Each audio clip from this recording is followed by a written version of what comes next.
Hello guys, welcome back to my channel Diya's digital ওয়ার্ল্ডে আপনাদের সকলকে ওয়েলকাম। কেমন আছেন আপনারা? আমি ভালো আছি। এই সকাল সকাল খাবার তৈরি করছি ছেলের জন্য, ছেলেকে টিফিনে দিয়ে দেবো। আর টিফিনটা তৈরি হয়ে গেলেই ছেলেকে গিয়ে রেডি করতে হবে। ছেলে ঘুম থেকে উঠতে অনেক নকড়াঝকড়া করে, এখন তার মুড খুব অফ, কারণ তাকে ঘুম থেকে উঠতে হয়েছে সকালে। এখন রেডিটা করে নিয়ে কোনো রকম তাকে ছুটবো অটোয় তুলতে। বিস্কুটটা খাচ্ছে অনেক কষ্টে, কিছুই খেয়ে যেতে চায় না, জোর করে ওই একটা বিস্কুট খাওয়ানো আর কি। এর মধ্যেই আবার বাইরে বৃষ্টি শুরু হয়ে গেছে, তো যাই হোক তাকে রেনকোট পরে রেডি করালাম। এবার তাকে অটোয় তুলতে যাব। আগে আমি দিয়ে আসতাম স্কুলে, কিন্তু এখন ওকে আর দিয়ে আসতে হয় না, ওরা সবাই একারাই চলে যায় অটোয়। ওদের অটো আঙ্কেল ওদেরকে সেফলি স্কুলে ঢুকিয়ে দেয়। তো এবারে ছেলে যাচ্ছে অটোয় উঠতে। বৃষ্টি এখন পড়ছে মোটামুটি।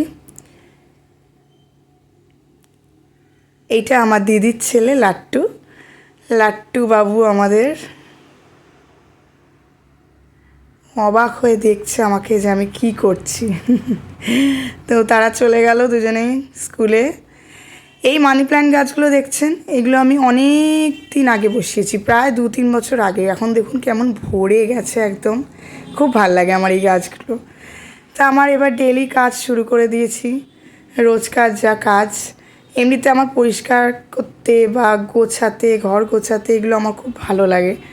হ্যাঁ, আমার হবি বলতে পারেন। আমার বেশ ভালো লাগে ঘর গোছাতে। আর এই ঘর গোছালে কী হয়, টাইমটাও কেটে যায় আর নিজে একটু পরিষ্কার পরিবেশে থাকা যায়। আমার ভালো লাগে নিট অ্যান্ড ক্লিন ঘরে থাকতে। এবার একে একে ভাঁজ করে নিচ্ছি জামাগুলো, কিন্তু আমার জামা ভাঁজ করতে একদম ভালো লাগে না বন্ধুরা। কিন্তু আর কি করব, ভাঁজ তো করতেই হবে, করছি। আমার ছেলে থাকলে অবশ্যই এখানে আমাকে প্রচুর হেল্প করে। খালি বলে যে মাম্মা মাম্মা আমাকে একটা জামা দেবে, আমি ভাঁজ করব। ও ভাঁজ করতে পারে না, কিন্তু ও যেটুকু হেল্প করে আমার খুব ভালো লাগে। তো এই এক এক করে হয়ে গেল এই কাজটা। এবার একটু জানলাগুলো খুলে দিচ্ছি, একটু আলো আসবে, হাওয়া আসবে।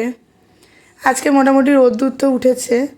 এই গরমকালে রোদটা দেখবেন ভালো লাগে না, অথচ শীতকালে এই রোদটাই পাওয়ার জন্য আমরা হাঁ করে বসে থাকি।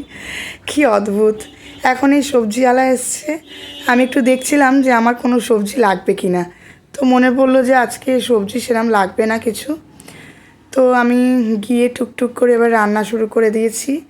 রান্নার মধ্যে আজকে চিংড়ি মাছ করছি।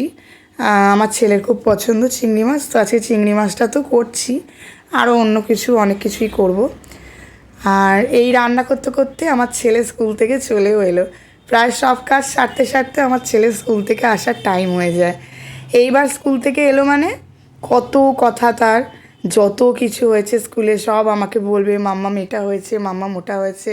কত তার গল্প, কত বন্ধুদের সাথে মারপিট হয়েছে, কে মেরেছে।